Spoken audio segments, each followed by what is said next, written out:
மத்திய அரசின் தலையீடு காரணமாக சாகித்ய அகாடமி விருது பட்டியல் வெளியாவதில் தாமதம் ஏற்பட்டிருக்கிறது.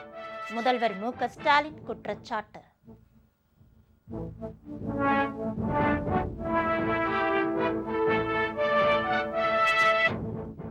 தை மாத அமாவாசையை முன்னிட்டு முக்கிய நீர்நிலைகளில் முன்னோர்களுக்கு தர்ப்பணம். ராமேஸ்வரத்தில் பல்லாயிரக்கணக்கானோர் சிறப்பு வழிபாடு.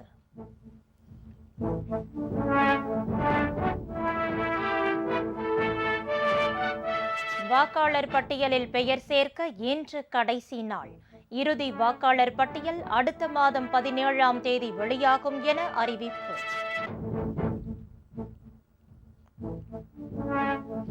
சேலம் மாவட்டம் ஆத்தூர் அருகே விறுவிறுப்பாக நடைபெறுகிறது ஜல்லிக்கட்டு. காளைகளை போட்டி போட்டு தழுவுகின்றனர் மாடுபிடி வீரர்கள்.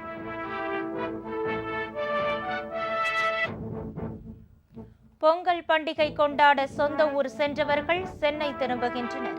புறநகர் பகுதியில் கடுமையான போக்குவரத்து நெரிசல்.